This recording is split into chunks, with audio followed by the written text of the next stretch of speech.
Cara menghindari rasa malu. Membangun rasa percaya diri mengatasi situasi-situasi memalukan. Strategi mengatasi rasa malu. Kita semua sangat mengenal rasa malu. Perasaan yang timbul ketika Anda melakukan sesuatu yang salah, dan semua orang tiba-tiba memperhatikan Anda. Anda begitu yakin bahwa semua orang sedang menilai Anda dan berpikir mengenai kesalahan Anda. Muka Anda memerah, jantung Anda berdegup kencang, dan Anda berharap sedang berada di tempat lain. Rasa malu adalah pengalaman manusia yang universal. Meskipun umum, rasa malu memang tidak menyenangkan. Bangunlah rasa percaya diri Anda sendiri, hindarilah situasi-situasi memalukan, dan atasilah rasa malu yang muncul. Bagian 1. Membangun rasa percaya diri. 1. Berfokuslah pada kelebihan Anda. Inilah langkah pertama dalam membangun rasa percaya diri. Rasa malu terkait dengan perasaan bahwa ada sesuatu yang kurang dalam diri Anda. Agar rasa malu tersebut berkurang, ingatkan diri Anda mengenai semua sifat positif yang Anda miliki. Apa saja yang mampu Anda lakukan dengan kompeten? Apa saja sifat-sifat terbaik Anda? Daftarkan berbagai hal tersebut. Mintalah bantuan dari teman-teman dan keluarga terdekat. Daftarkan semua sifat, keterampilan, bakat, bentuk fisik, keterampilan sosial antar manusia, dan seterusnya. Bacalah daftar ini setiap pagi. Kalau masih ada, tambahkan. Berlakulah baik hati pada diri Anda sendiri dan praktikan kata hati yang positif. Ketika Anda memandang cermin di pagi hari, tersenyumlah dan katakan, hari ini, kamu pantas mendapatkan kebahagiaan. Pilihlah bentuk fisik tubuh Anda yang Anda sukai dan pujilah. Misalnya, katakan, selamat pagi, ganteng. Senyum kamu bagus, deh. 2. Temukan tantangan Anda, kemudian buatlah sasaran. Tentukan hal-hal yang menurut Anda masih kurang, hal-hal yang membuat Anda merasa berkekurangan. Kemudian, jawablah berbagai tantangan tersebut. Buatlah sasaran yang dapat diukur dan diraih untuk sedapat mungkin mengatasi berbagai tantangan tersebut. Misalnya, kalau Anda merasa malu berbasa-basi karena Anda merasa keterampilan komunikasi Anda kurang baik, perbaikilah kemampuan komunikasi Anda. Kemudian, buatlah sasaran dan tantanglah diri Anda untuk mencapai sasaran tersebut. Untuk mengembangkan kemampuan komunikasi, Anda perlu menyadari berbagai pesan dan kesan yang Anda keluarkan dan mempraktikkan mengirimkan kesan lain. Hubungilah seorang teman, idealnya yang memiliki kemampuan komunikasi yang baik. Lakukan main peran bersama teman ini untuk meningkatkan kemampuan komunikasi Anda. Pada awalnya, buatlah sasaran kecil seperti ini, mulailah suatu perbincangan dengan satu orang teman rekan setiap minggu. Secara perlahan tingkatkan angka ini menjadi satu teman rekan setiap hari. 3. Kadang-kadang, rasa tidak percaya diri muncul dari teman-teman atau anggota keluarga yang sering mengkritik Anda, terdekat Anda mendukung atau menjatuhkan Anda. Jangan takut mencari teman baru kalau teman-teman Anda sering mengkritik. Teman-teman yang baik akan menemani Anda merayakan kesuksesan Anda dan menantang Anda melakukan hal-hal baru. Setelah Anda menghabiskan waktu dengan seorang teman, tanyakan diri Anda sendiri, apakah saya merasa nyaman, segar, dan siap menjalani hidup, ataukah justru saya merasa lelah dan lesu seakan-akan saya perlu berpura-pura untuk orang-orang tersebut? Kondisi emosional Anda setelah menghabiskan waktu dengan seseorang adalah petunjuk yang baik mengenai efek orang tersebut pada rasa percaya diri dan kesehatan emosional Anda. 4. Pahamilah bahwa semua orang dapat merasa malu. Rasa malu paling sering timbul ketika kita merasa bahwa semua orang sedang memperhatikan kita dan menilai bahwa terdapat sesuatu yang kurang dalam diri kita. Rasa malu dapat timbul tiba-tiba, misalnya ketika Anda tersandung di muka umum, atau secara perlahan, ketika hendak berpidato di depan orang banyak. Yang pasti, rasa malu selalu berakar pada perasaan bahwa terdapat suatu kekurangan dalam diri sendiri. Salah satu langkah awal yang penting dalam mengatasi rasa malu adalah menyadari bahwa semua orang mengalaminya. Kebanyakan orang merasa bahwa ada sesuatu yang kurang dalam hidup mereka. Rasa malu dalam situasi sosial adalah salah satu manifestasi paling umum dari perasaan berkekurangan ini. Jim Carrey, Kim Cattrall, William Shatner, artis-artis terkenal itu pernah mengalami demam panggung yang hampir menghancurkan seluruh karier mereka. Namun kemudian mereka menjalani karier yang gemilang. Rasa berkekurangan biasanya dapat dijejak kembali ke masa kanak-kanak. Misalnya, kalau Anda perlu berjuang untuk mendapatkan perhatian orang tua, kalau apa yang Anda lakukan bagi mereka tak pernah cukup, atau Anda dirisak, dibuli, oleh teman-teman Anda, mungkin sebagai orang dewasa, Anda akan sering merasa berkekurangan. Dalam kasus-kasus tertentu Anda mungkin memang perlu menyelesaikan masalah masa kanak-kanak yang berhubungan dengan masalah dewasa tersebut. Bagian 2. Mengatasi situasi-situasi memalukan. 1.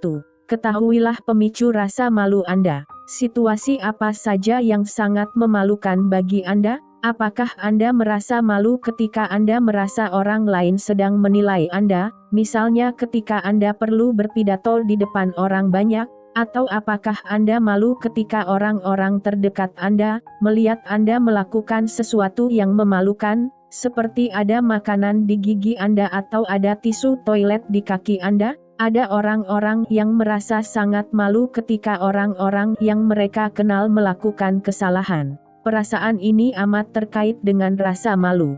Pemicu lain yaitu orang lain yang mendiskusikan atau melakukan hal-hal yang tampaknya tak pantas, seperti mengobrol tentang seks atau fungsi tubuh di dekat Anda. Kadang rasa malu timbul dari perasaan berkekurangan secara umum. Ini mungkin timbul ketika berkenalan dengan orang baru, seperti kalau Anda merasa penampilan Anda kurang pantas atau ketakutan berbicara depan kelas. 2. Sadarilah bahwa tidak ada salahnya merasa malu. Setiap orang pasti pernah merasa malu karena rasa malu adalah bagian dari menjadi manusia. Sama halnya seperti membuat kesalahan dan belajar dari kesalahan, situasi-situasi memalukan dapat mengajarkan diri Anda mengenai pribadi Anda sendiri dan apa yang Anda hargai. Anda juga dapat mengetahui sifat apa saja yang kurang baik dan dapat Anda perbaiki dalam diri Anda. Gampang merasa malu adalah sifat pribadi. Orang-orang yang gampang merasa malu cenderung merasakan perasaan lain secara lebih mendalam. Orang-orang seperti ini biasanya adalah teman yang baik. Berbanggalah dengan diri Anda. Tanyakan teman-teman Anda mengenai hal-hal memalukan yang pernah mereka lakukan. Anda akan tahu bahwa semua orang pernah merasa malu. 3. Lupakan kesalahan yang Anda perbuat di masa lalu. Memang mudah mengingat-ingat hal-hal memalukan di masa lalu dan membayangkan apa yang orang lain pikirkan mengenai hal memalukan yang Anda lakukan tersebut. Faktanya adalah, setiap orang punya hal memalukan yang mereka sendiri pikirkan, tanpa perlu memikirkan masalah-masalah Anda. Kadang-kadang Anda boleh mengingat-ingat hal-hal memalukan di masa lalu, seperti ketika Anda mencoba menilai hal memalukan yang baru saja terjadi. Namun, di sisi lain, bersikaplah baik hati terhadap diri Anda sendiri dan izinkan diri Anda sendiri untuk melupakan hal memalukan tersebut. Kalau yang mengalami hal tersebut seorang teman, apakah yang akan Anda katakan padanya? Jadilah teman bagi diri Anda sendiri. 4. Hindarilah situasi-situasi yang Anda perkirakan akan memalukan. Kenalilah jenis rasa malu yang paling mungkin Anda alami. Gunakan informasi tersebut untuk menghindari situasi-situasi yang Anda perkirakan akan memicu timbulnya rasa malu. Misalnya, kalau Anda perlu berpidato di muka umum dan Anda merasa sangat malu, gunakan presentasi PowerPoint atau bantuan visual lainnya. Dengan demikian, ketika Anda bicara, pandangan semua orang akan teralih dari diri Anda. Praktikan materi pidato Anda sampai Anda paham materi tersebut secara sempurna dan Anda percaya diri mengenai pidato Anda. 5. Mintalah dukungan teman-teman Anda. Kalau Anda percaya bahwa teman dan keluarga takkan memanfaatkan rasa malu Anda, mintalah bantuan mereka untuk menghindari situasi-situasi memalukan. Beritahu teman-teman Anda mengenai berbagai situasi yang memalukan bagi diri Anda, dan minta mereka membantu Anda menghindari situasi-situasi tersebut. Kalau teman-teman Anda memberitahu bahwa muka Anda sedang memerah, minta mereka berhenti. Riset menunjukkan bahwa muka orang yang diberitahu bahwa mukanya sedang merah akan semakin memerah. Mintalah orang-orang yang Anda percayai untuk berhenti mengejek Anda mengenai topik-topik sensitif tertentu. Bagi beberapa orang, hal yang paling memalukan bagi mereka adalah ketika diejek mengenai suatu kekurangan ketidakpastian, kualitas fisik atau orang-orang yang disukai. Apabila orang-orang tersebut benar-benar peduli pada diri Anda dan tahu bahwa masalah ini mengganggu Anda, mereka akan berhenti. Kalau tidak, mungkin Anda perlu mencari teman-teman baru. Bagian 3. Strategi mengatasi rasa malu. 1. Kendalikan respons fisiologis Anda. Tubuh menganggap rasa malu adalah rasa takut, dan memulai gejala respons terhadap takut, jantung berdegup kencang, pergelangan tangan yang berkeringat, pipi yang memerah, dan gagap bicara. Anda perlu banyak latihan untuk mengendalikan respons fisiologis ini. Caranya adalah dengan memusatkan perhatian dan menenangkan pikiran Anda, menggunakan teknik yang sama dengan yang digunakan untuk menenangkan serangan panik. Pusatkan perhatian Anda pada suatu hal dalam ruangan tersebut yang tidak menakutkan, seperti jam, poster, atau bahkan retakan di dinding. Pikirkan hal tersebut secara mendetail. Kemudian, lakukan teknik pernapasan dalam. Tariklah napas secara perlahan dan dalam. Hitunglah sampai 3 tiap kali menarik dan melepaskan napas. Pusatkan perhatian Anda pada sensasi udara mengisi dan meninggalkan dada Anda. Bayangkan rasa stres dan kegelisahan Anda pergi dengan napas. Apabila situasi memalukan yang Anda alami adalah sesuatu yang direncanakan, seperti pidato atau pertemuan dengan orang tua kekasih Anda, lakukan sesuatu yang menenangkan tepat sebelum acara tersebut mulai. Banyak aktor yang punya upacara yang harus mereka lakukan tepat sebelum suatu pertunjukan, yang membuat mereka fokus dan menghilangkan demam panggung di saat-saat terakhir. Misalnya, Brian Wilson dari band Beach Boys, akan melakukan pijat refleksi dan berdoa sebelum setiap konser.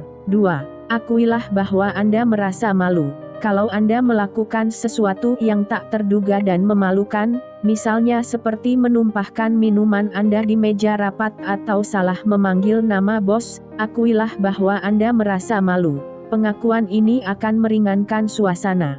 Jelaskan alasan terjadinya situasi tersebut. Misalnya, katakan, "Wah, maaf, ya salah memanggil nama Anda. Belakangan ini saya tak dapat berhenti memikirkan orang dengan nama itu." Anda juga dapat meminta bantuan. Misalnya, kalau Anda menjatuhkan sesuatu atau tersandung di trotoar, mintalah bantuan seseorang yang sedang lewat. Ketimbang mengetahui Anda, mereka akan sibuk membantu Anda. 3. Tertawalah. Jika Anda melakukan sesuatu yang memalukan ketika rapat atau di kelas, kemungkinan besar seseorang akan mulai tertawa. Tertawa dalam situasi-situasi yang memalukan adalah respons alamiah manusia. Bukan berarti orang yang tertawa tersebut menghina Anda. Apabila Anda ikut tertawa, itu artinya Anda punya selera humor yang bagus dan Anda tak terlalu menganggap serius diri Anda sendiri. Riset menunjukkan bahwa menggunakan humor untuk menjawab situasi memalukan adalah solusi yang paling efektif. Belajarlah menertawai diri sendiri. Anda bisa melawak kalau Anda berpikir cepat, misalnya, jika Anda menumpahkan kopi di atas suatu laporan saat rapat, katakan, "Moga-moga di situ tidak ada yang penting," tetapi kalau kemampuan berpikir Anda kurang cepat, senyumlah kemudian katakan, "Yah, hehehe." 4. Sadarilah bahwa yang Anda alami lebih dari rasa malu. Kadang, kecenderungan rasa malu tersebut adalah manifestasi kepribadian perfeksionis. Akan tetapi, meskipun lebih jarang, perasaan malu yang amat sangat adalah gejala gangguan kegelisahan sosial. Kalau rasa takut Anda akan rasa malu atau perasaan dinilai oleh orang lain mengganggu aktivitas harian Anda, atau menyulitkan Anda menikmati hidup sosial. Anda mungkin mengidap gangguan jiwa bernama fobia sosial, dinamai juga gangguan kegelisahan sosial. Kebanyakan orang mungkin akan malu hanya ketika mereka perlu berpidato depan umum, atau tersandung di depan orang banyak, tetapi orang-orang dengan gangguan kegelisahan sosial akan malu dengan hal yang sederhana seperti memesan makanan di restoran atau makan di muka umum. Gejala-gejala fobia sosial umumnya muncul saat pubertas. Terdapat beberapa cara untuk mengobati fobia sosial, di antaranya psikoterapi dan obat-obatan. Konsultasikan dengan dokter Anda, yang mungkin dapat merujuk Anda kepada seorang psikiater yang baik.